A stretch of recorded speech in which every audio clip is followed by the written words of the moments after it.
Bienvenidos al programa XXX Palito de Converso Verso a Verso.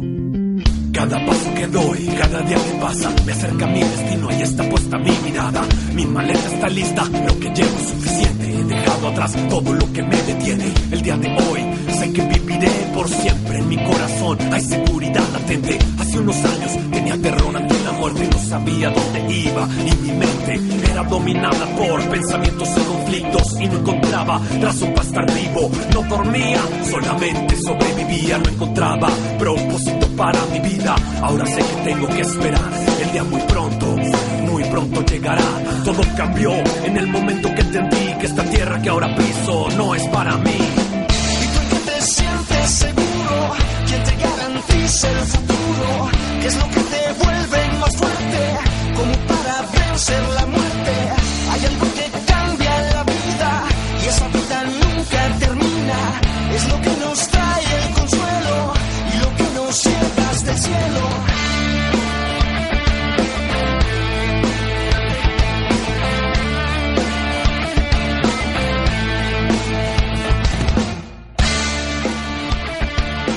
El día de hoy comenzamos escuchando Seguridad Latente de Fermín IV y Santo Remedio. La esperanza que yo tengo no es de este mundo, no es de este mundo. El futuro que me espera no es en este mundo, no es en este mundo. La esperanza que yo tengo no es de este mundo, no es de este mundo. El futuro que me espera no es en este mundo, no es en este mundo. En el programa XXX Palito estaremos hablando, en primer lugar, acerca de deportes de contacto. ¿Está bien que un creyente los practique? Además, nos preguntaron si estaba bien sostener artificialmente la vida en el caso de una persona que está en estado de coma. También nos preguntaron si un cristiano que está en pecado puede predicar el evangelio. Y por último, estaremos hablando acerca de Génesis 3:16. ¿A qué se refiere este pasaje en el que Dios le dice a la mujer que su deseo será para su marido? Como ven, tenemos un programa con muchas preguntas. Por ello, mejor comencemos sin tener más demoras. Hola, bienvenidos a un nuevo programa de Converso Verso a Verso, y el día de hoy una vez más estaremos tratando de contestar algunas preguntas que nos han llegado al mail conversovav@hotmail.com. Y pues como siempre, lo primero que vamos a hacer es presentar a los conversos que están en la mesa el día de hoy. En primer lugar está Dodo Robles. Hola, ¿cómo están? Lenin Gutiérrez. Hola, amigos. Está Fermín IV. Hola, ¿qué tal? Alex Aguad. Hola. Joel Aarón. Hola, hola. Y JJ. Hola. Mi nombre es Ibert Cruz y entremos de lleno con la primera pregunta. Y esta me parece que es bastante sencilla. Dice, ¿se pueden practicar deportes de contacto como creyentes? ¿Entre creyentes o como creyentes? Contra no creyentes. Contra no creyentes. Bueno, la Biblia dice que es más bienaventurado dar que recibir. Entonces, tenemos una base bíblica para el deporte de contacto. Y las mujeres también pueden participar en ese tipo de deportes. De hecho, ella le da bien y no mal. Dice Proverbios. Le da bien. Le da bien. ¿Qué dicen? A ver, ¿qué piensan? Wow. Lenin, Fermín. Alex. Pues Pablo usa metáforas de la lucha. No necesariamente que por eso esté diciendo que sea aceptable o no. Ajá, pero pues es un deporte. Mientras a lo mejor no practiques la filosofía de algunas artes marciales orientales, quizás. Como un deporte está bien. Un deporte no implica odio al oponente, ¿no? Es por ejemplo, en el box, no necesariamente se odian, sino simplemente están peleando porque es así, en eso consiste el deporte, ¿no? Sí. Yo creo que eso es un deporte, y practicar un deporte es algo bueno, ¿no? Y se entiende que hay reglas en los deportes, y en los deportes de contacto hay reglas, hay tiempos, hay todo eso. A mí, yo pensaría y traería a la mesa quizás lo que hay alrededor de ese deporte. Y entonces ahí implican muchas otras cosas, ¿no? Desde publicidad, apuestas y todas esas cosas que van unidas al deporte, ¿no? Y que tus puños se vuelven como armas, ¿no? O sea, tienes que ser responsable del deporte que sabes y no ser violento o algo así. Pero eso ya es fuera del deporte, ¿no? Eso es una cuestión Sí, ya fuera de carácter, ¿no? Sí, claro. De carácter. Si eres, como dicen, de mecha corta, Mejor no te entrenes. ajedrez, ¿no? claro, porque lo que tú dices, lo que dice Fermín es, hay reglas y hay todo, pero si tú, cuando estás practicándolo, de repente ya te estás enojando y si te ganan, empiezas a guardar ahí ese rencor. No, la próxima vez, me las va a pagar, ¿no? Entonces, aunque estén las reglas ahí en tu corazón, ya también se está formando algo que no está bien, ¿no? Un amigo practicaba artes marciales desde muy joven y entrenaba mucho, y su deporte era ir a los antros y ver el más grandote y soltarle un golpe y boom, y simplemente armar problemas, armar pleitos, y a eso se dedicaba. O sea, eso iba los fines de semana a los antros y demás. Después conoció a Cristo, ¿no? Después de vivir de esa manera. Y al entregarle su vida a Cristo, su vida cambió por completo, ¿no? Y él me cuenta que por mucho tiempo ya no practicó ningún deporte así, ¿no? Y que un día vio un ¿cómo se llama? Un saco, ¿no? Para golpear. Y lo trató de golpear y pareciera que ya no sabía cómo golpear, ¿no? Y él atribuía eso a decir, Dios me sacó de eso, ¿no? Entonces ahí ya había algo que era pecaminoso en él, en ¿no? su corazón. Aun cuando fuera un deporte, era pecaminoso en su corazón, buscaba problemas, lastimaba a otras personas, y Dios lo sacó de ahí, ¿no? Entonces creo que, o sea, mis hijas hacen deporte, ¿no? Y no es un deporte de contacto, ¿no? O por ejemplo, una de mis hijas le decía yo si quería entrar a karate o si quería entrar a taekwondo, y ella veía una película y decía, no papá, yo no quiero entrar a eso, ¿no? Porque veía las escenas de los golpes y demás, y era una película. Pero creo que hay uno de los deportes por lo que más se conoce a México es eso, los deportes de contacto, es box, es taekwondo, es donde en México se ganan medallas, ¿no? Y he visto gente en esos deportes muy profesional en ese sentido, ¿no? Pero vuelvo a insistir, creo que lo que hay alrededor del deporte, ¿no? Puede ser pecaminoso, ¿no? Y como en muchas otras cosas, depende de cómo está el corazón de quien lo quiera hacer, ¿no? ¿Por qué te quieres meter a estudiar ese deporte, ¿no? Y va a durar poco. Ese tipo de carreras de deporte de contacto duran muy poco. Esas personas después... Sobre todo si eres malo.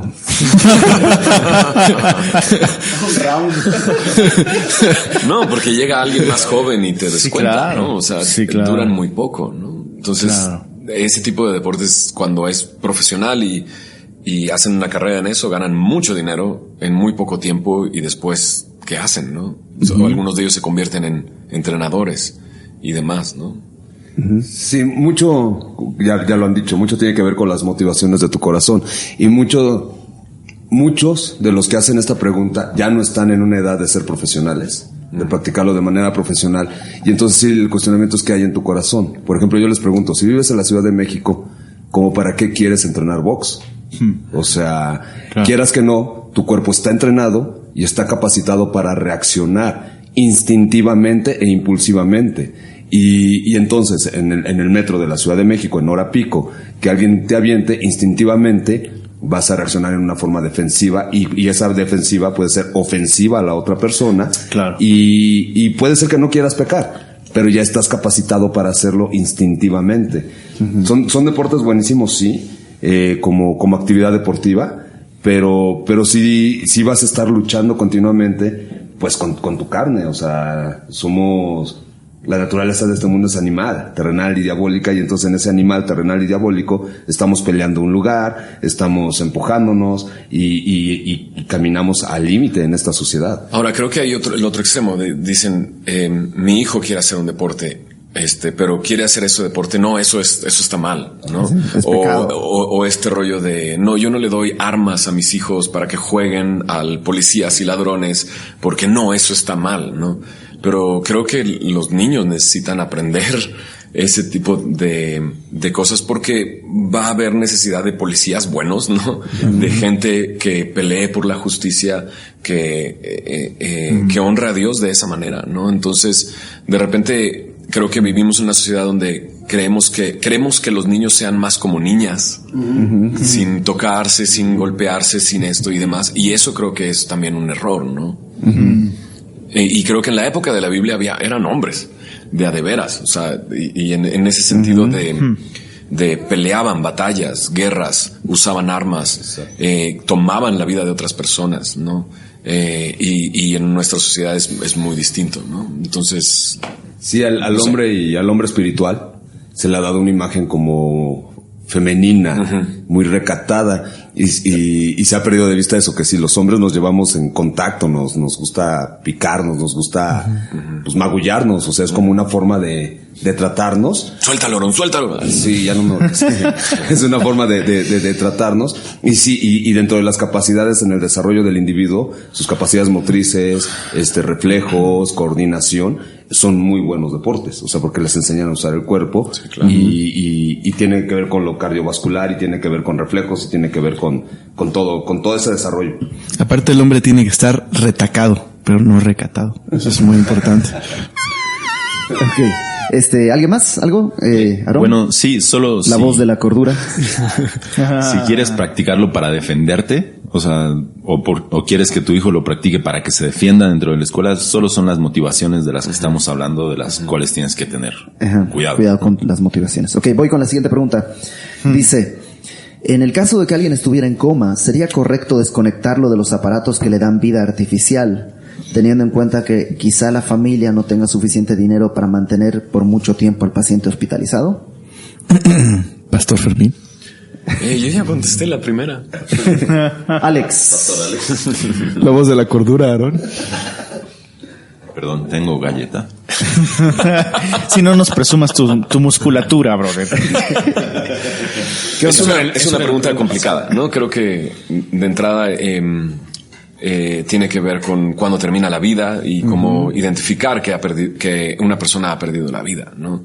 Entonces, el día de hoy hay algo que se conoce dentro de la medicina que es muerte cerebral, ¿no? Es cuando ya no hay una actividad cerebral. Exacto. La persona ha muerto porque no tiene ningún movimiento ni intercambio de, ¿cómo se llama esto? Energía o electricidad dentro del cerebro, ¿no? Entonces, en ese momento se declara muerte cerebral, ¿no? Y el alma se ha separado del cuerpo, por así decirlo, ¿no? Que eso es lo que significa muerte. Y creo que en una etapa así, donde hay una muerte cerebral, no hay por qué seguir utilizando otros mecanismos para mantener con vida. O sea, lo que quiero decir es, hay aparatos que hacen que tus pulmones se inflen y se desinflen y esté proveyendo oxígeno. Y hay otros que pueden hacer que la sangre esté bombeando. Entonces, tus tejidos siguen vivos en ese sentido. Pero tu mente, tu cerebro está muerto, ¿no? Entonces, en ese sentido, creo que mantener la vida con un aparato artificial es totalmente innecesario, porque la persona está muerta. Pero la pregunta tiene tirabuzón, ¿no? Tiene tirabuzón, ¿no? La razón por la que la está diciendo es porque los familiares a lo mejor no tienen suficiente dinero para mantenerlo hospitalizado en ese tiempo. Y creo que eso ya abre otra puerta muy distinta acerca de confianza en la provisión de Dios, en valorar las personas más que las cosas. Valorar a la persona más que las cosas, ¿no? Dices, ya mejor que se muera así. Me sale más barato. Me sale más barato. Y creo que ahí está totalmente fuera de esto que Dios nos ha pedido, que amemos a nuestros hermanos, ¿no? Que amemos a nuestra familia, ¿no? Ya implica otra cosa, ¿no? ¿Alguien más? Yo solo no diría que agrego nada, porque la respuesta del pastor es perfecta. Pero ¿qué hablas? La Biblia dice que estamos hechos a imagen de Dios, y eso, como parte de nuestra cosmovisión cristiana, implica que la vida es sagrada, ¿no? Toda vida humana es sagrada, y vale más que cualquier problema económico, o incluso que los animales o otras cosas, ¿no? Creo que hay que valorar la vida. Y definitivamente somos más que un cerebro y un cuerpo, ¿no? Aunque es parte de lo que somos. Y podemos confiar también, como decía el pastor, que en un caso extremo donde ya hay una muerte cerebral, pues hay una vida que continúa, digámoslo así, aunque la vida física está separada, ¿no? Pero también hay que investigar bien si existe esa muerte cerebral más. Exacto. Exacto. Nos contaba Mike hace poco Mike McIntosh en una conferencia que tuvimos con él, de un policía que le dieron un balazo en la cabeza, entonces tuvo muerte cerebral, estaba en coma inducido más el impacto de la bala. Y entonces Mike primero le predica el evangelio a la esposa de este policía, esta esposa lo lleva con el policía, le predican el evangelio a pesar del coma, y por poner un ejemplo, le predican el evangelio a las 4 de la tarde y a las 3 de la madrugada de la mañana el policía fallece. Cuando el doctor de este policía cita a Mike, le muestra toda la lectura del encefalograma y resulta que hubo una actividad de respuesta a la retroalimentación que tenía con Mike. Wow. Y entonces le aclara este doctor a Mike que en esos niveles se cree que sí escucha, o sea, fue para aclararle que sí escuchó el mensaje. Sí, claro. Y entonces sí hay que estar en continua oración, pidiendo el consejo de Dios. Totalmente. Porque de Dios es el dar la vida y el quitar la vida. Y puede ser que uno diga muerte cerebral, pero Dios todavía ha dicho no, hay un hálito de vida y quiero interactuar con ese hálito de vida. O sea, todavía tiene una oportunidad. Entonces sí es como delicado y va más allá de los bienes materiales. Sí, y bueno, lo que acaba de apuntar Alex es muy cierto, ¿no? La vida no termina ahí. O sea, a veces pensamos que en veces estas preguntas surgen porque pensamos es que se acabó su vida, o sea, pero no se ha acabado la vida.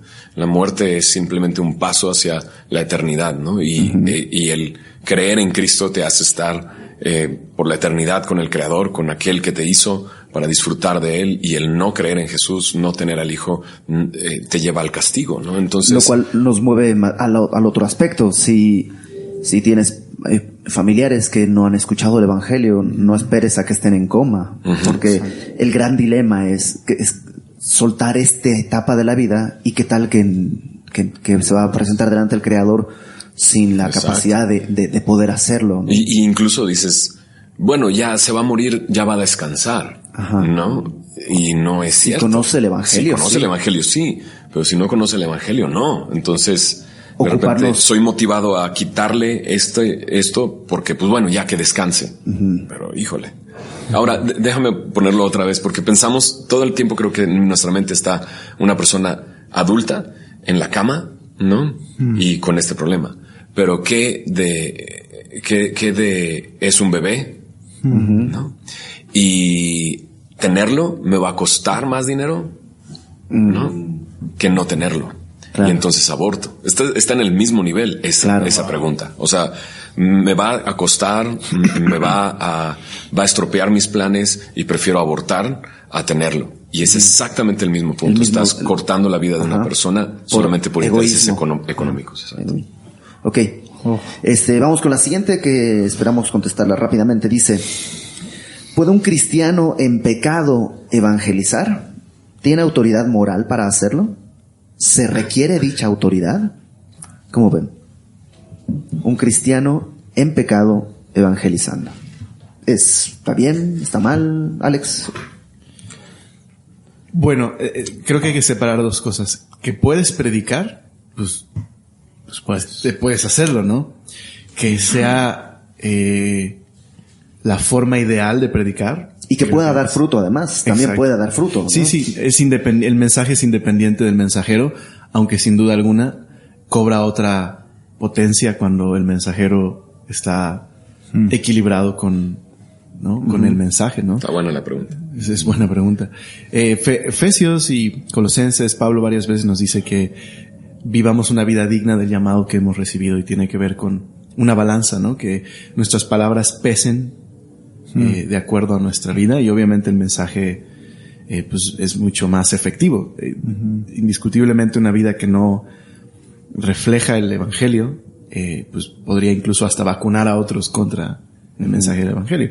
Pero el mensaje es poder en sí mismo, tiene autoridad, y aún puede usar a un pecador para compartirlo. Ahora, creo que no necesita ser perfecto para predicarlo, porque en ese caso pues, nunca lo haríamos. Exacto. Claro. Claro.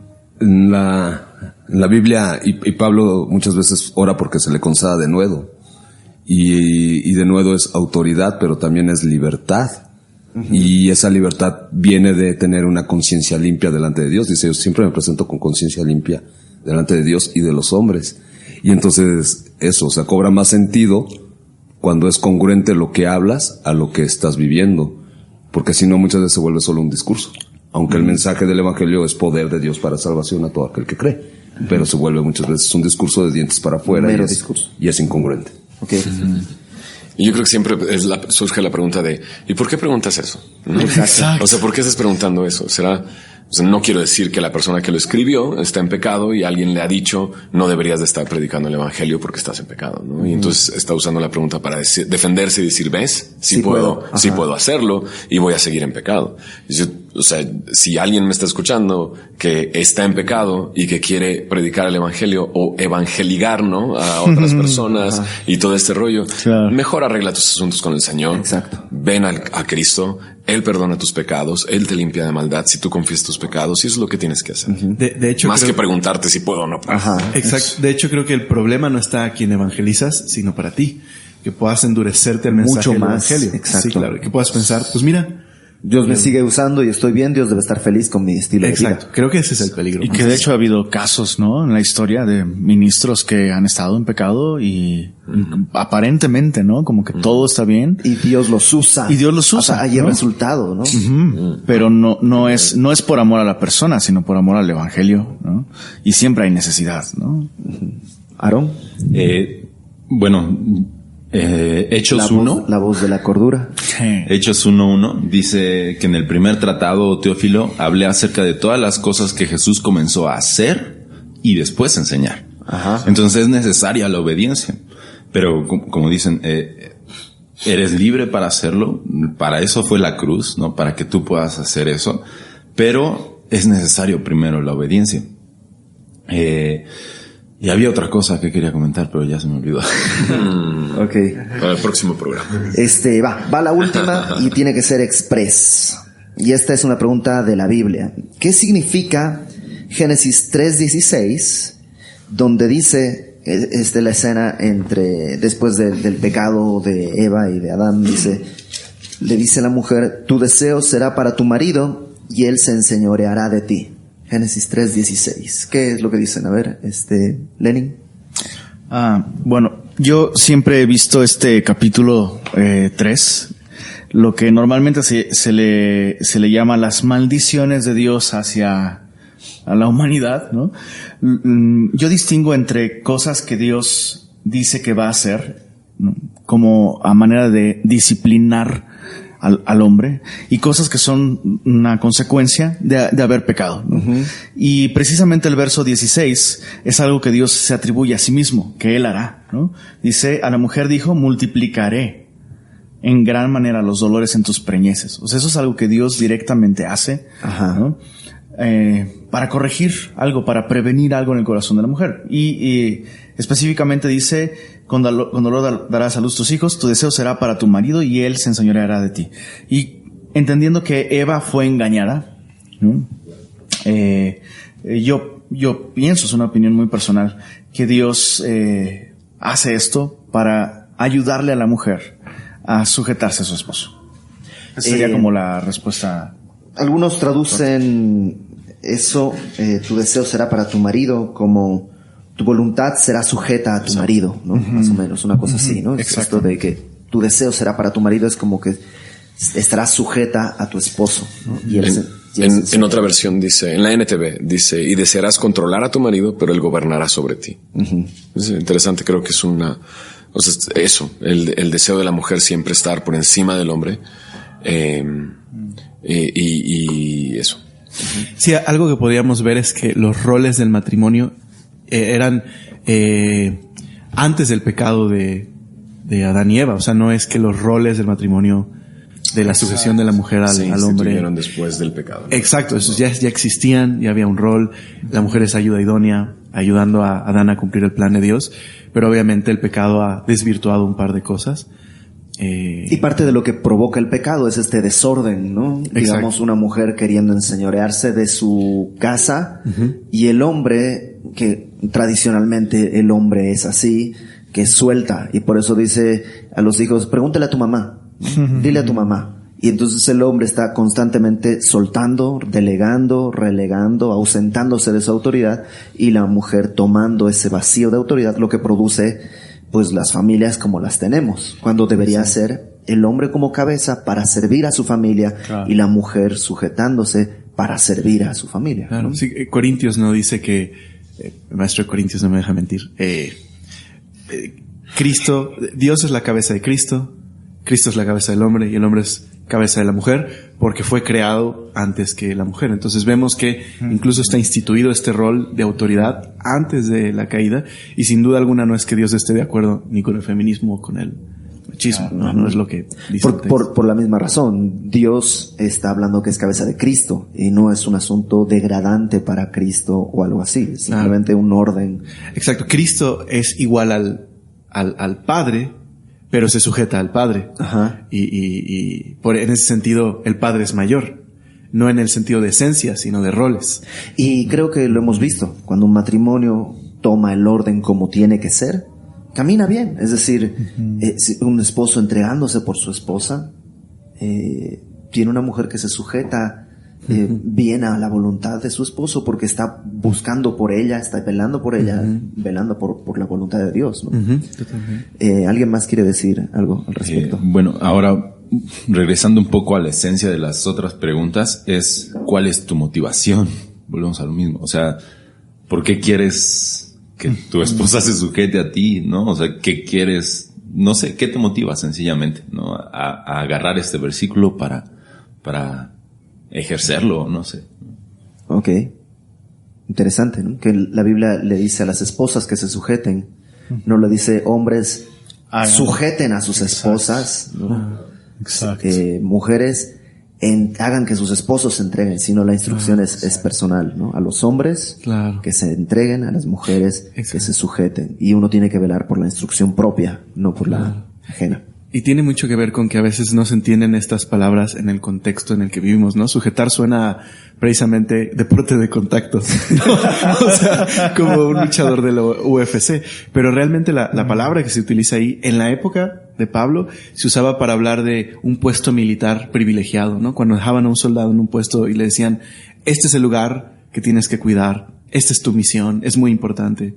Entonces es la idea que ha delegado una misión importante en la mujer. Es un subordinado, está sujeto. Exacto. Claro. No por inferioridad, sino precisamente porque debe haber un orden, si no habría anarquía, ¿no? Ok.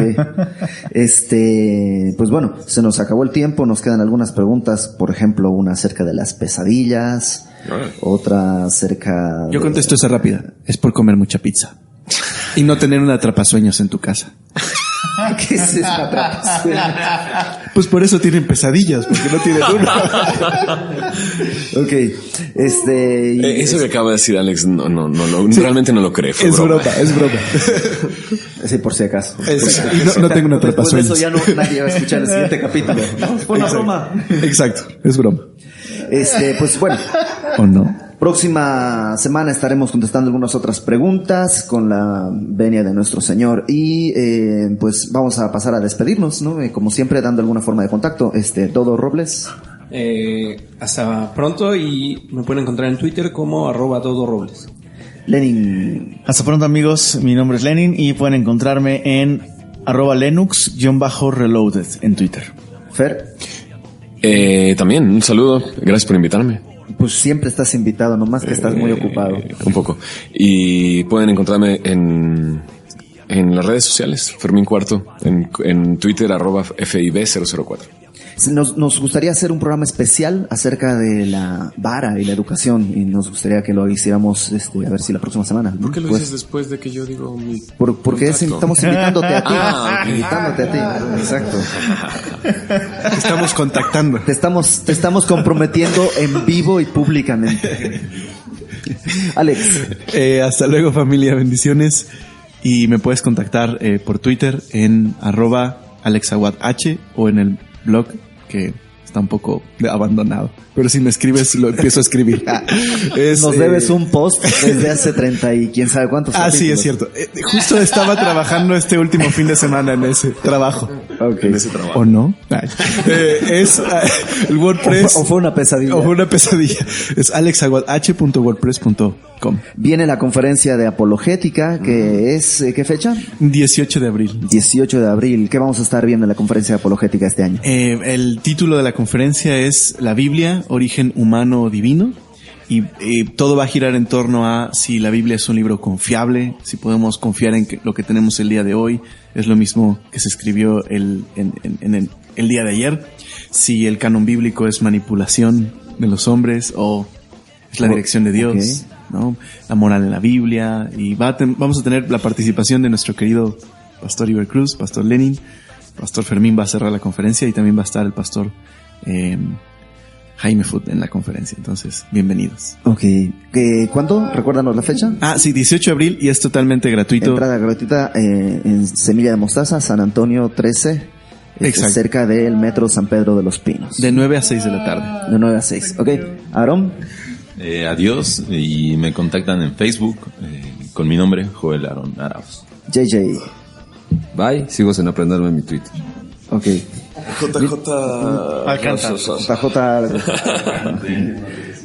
Mi nombre es Iber Cruz, @IberCruz en Twitter, y nos vemos en una próxima oportunidad. Adiós, chicos, que Dios los bendiga. Bye.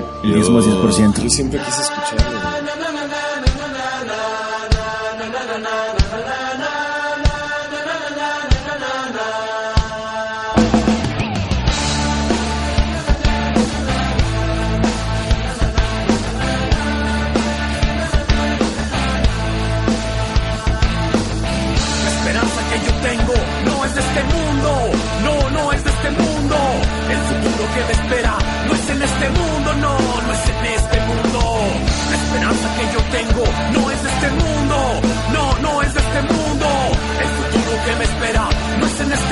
No es en este mundo.